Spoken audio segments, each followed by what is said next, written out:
Hi, my name is Grace, and today I'll be talking about something we all hate, running injuries. And this shirt is from a Nike cross-country camp I went to at Stanford last year.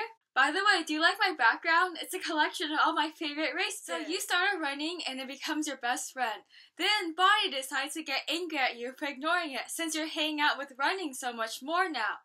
As a result, Body poisons you with an injury. This can be very frustrating since Body likes you to rest, but hanging out with running is so much more enjoyable. But unfortunately, Body is like your parent or boss. When it doesn't agree with you, it won't let you do anything. So you feel a sense of loss since you're not allowed to hang out with your best friend anymore. And I had my fair share of injuries. I had severe shin splints in 10th grade, which prevented me from running for 2 months, and another stress reaction on my second metatarsal bone recently. It took 4 months to heal, so I couldn't run my senior year track. A lot of runners previously, including me, see Body's only function is to run. We ignore its signs because hanging out with running is just so much more fun than listening to Body telling you to rest. This is wrong because without a fully functioning body, we cannot live life to our full potential.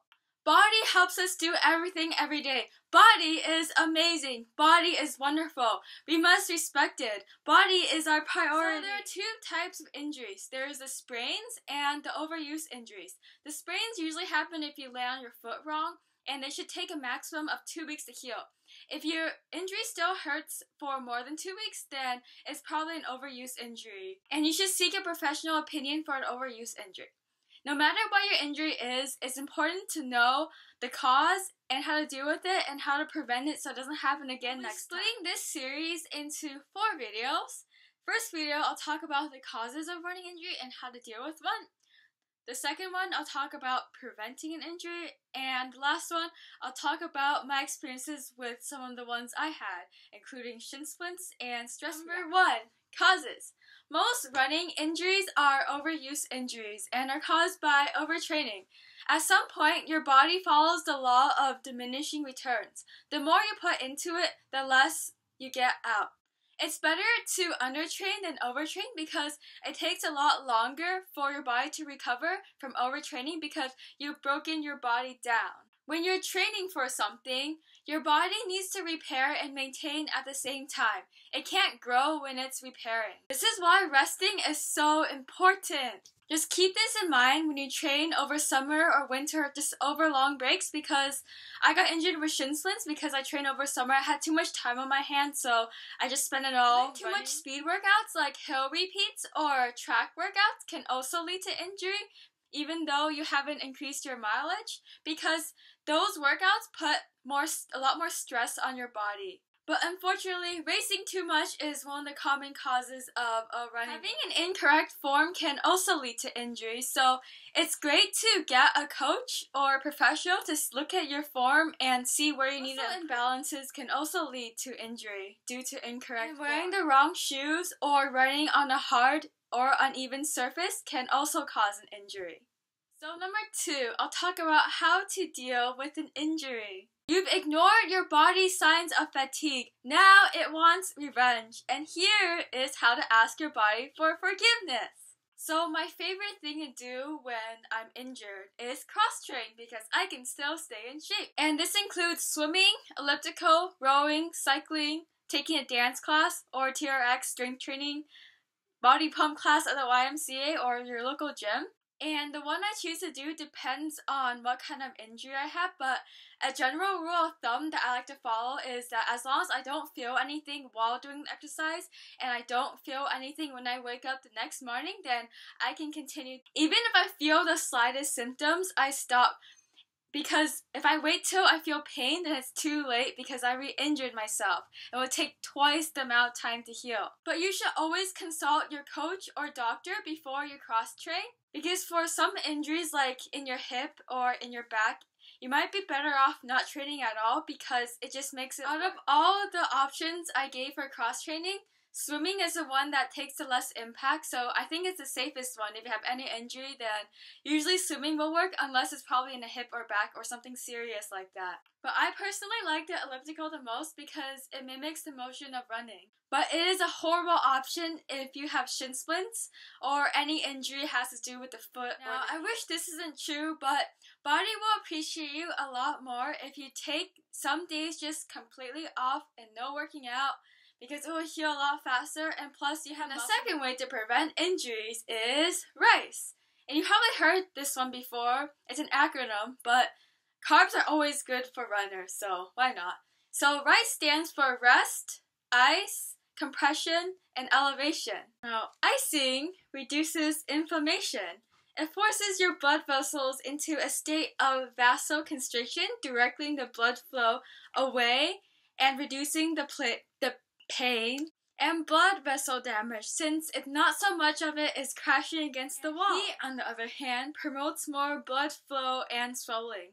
It could damage your blood vessels during that initial stage when you first get injured because your body has its immune system on full swing. So heat is good when the swelling is gone, and it's great for speeding up the healing process for chronic injuries, like overuse injuries. Just make sure the swelling is gone when you use heat, and it's usually about 2 to 3 days after the injury. There are 3 phases of healing. Number 1 is your body clears the damaged cells. So you should ice when you first get injured because your body's immune system is like exploding everywhere because your body's like, what the heck's happening? And you don't want to cause any further inflammation because that could damage your blood vessels. Increased pH, you want to direct the blood away by using ice. And the second phase is your body is trying to bring more cells to repair the site of injury. And this is when the healing starts happening. And it's best to heat since it helps promote blood flow and bring more wonderful cells to heal your wonderful tissue. And number 3 is when your body builds structure and strength to the site of injury. And you can compare it to whenever you get a cut. It's like the scarring phase. This is my favorite phase because it means that your injury is almost healed and you can continue to heat to speed up the process. Be careful not to overdo anything because you can permanently damage your nerves. Make sure to do this when you're awake. So whenever I'm injured, most coaches and doctors tell me to ice for about 15 to 20 minute intervals, like 20 minutes on, 20 minutes off. So water ice, like the type you get from the training room after practice, is the best ice because you can apply it directly on your skin. But if you use gel packs like this, it's best to wrap it in a towel because it's a bit colder than water ice. So just to prevent burning your skin, you should wrap it up and protect your wonderful skin.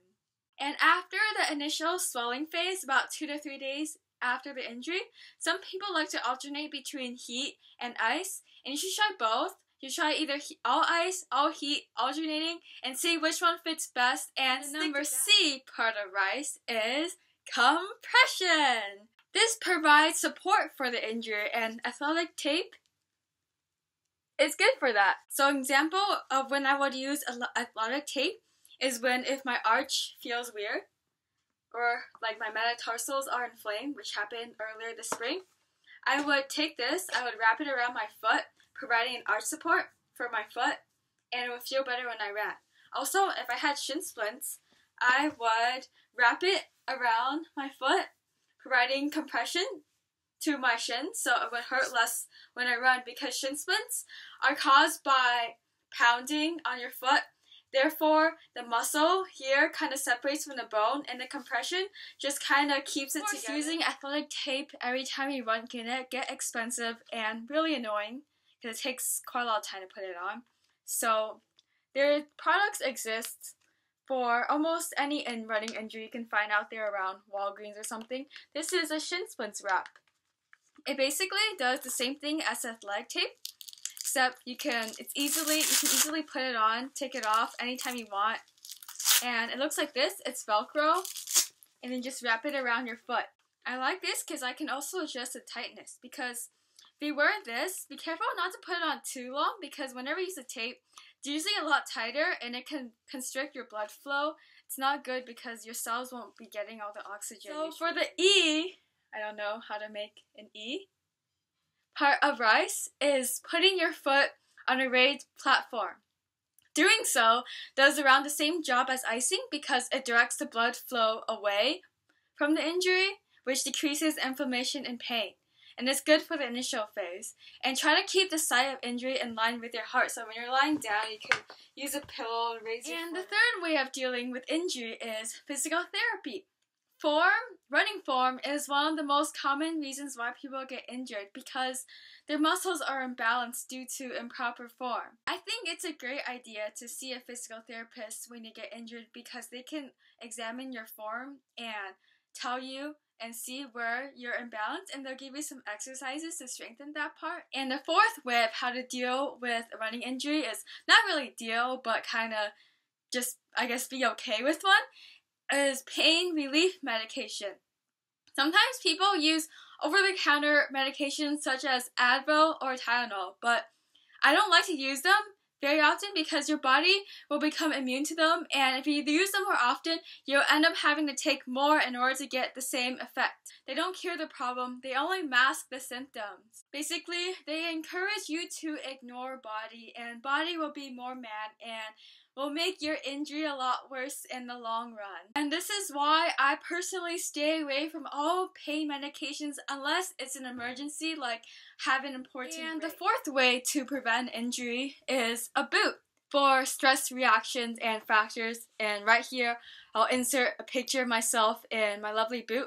I named it Rain Cloud because it looks like one, and when I take it off, I'll be frolicking in the sunshine again like a sunny day. So yeah, I wasn't really happy in that boot, so I named it Rain Cloud, but when it was gone, I was happy, so yeah. So when I got a stress reaction on my second metatarsal bone, it started healing much more quickly once I got the boot. So my doctor didn't recommend a boot to me when I first got injured since they didn't think my injury would last for that long. They thought it was just 1 month max, but it ended up being 2 months. I took an MRI, my stress reaction was still there, but once I got a boot, it finally started healing. So the lesson from here is that whenever you come across an injury with a bone involved, like a stress reaction or a stress fracture, make sure you request maximum protection even if they don't give it to you. Just insist on it, because this will speed up the healing, and you need to do as much as you can to take off all that pressure on the bone because your body will be happy if you do that. By the way, I also have a video on how to start running, so I hope the information there benefits you as well. Blogging is also one of my favorite things to do, so I'll link it down below. You'll find a lot more other helpful tips there, and I hope it benefits you. Really also enjoy Instagram and Tumblr, so I'll be linking those down below. Anyways, I hope you have a nice day, and keep thinking happy thoughts!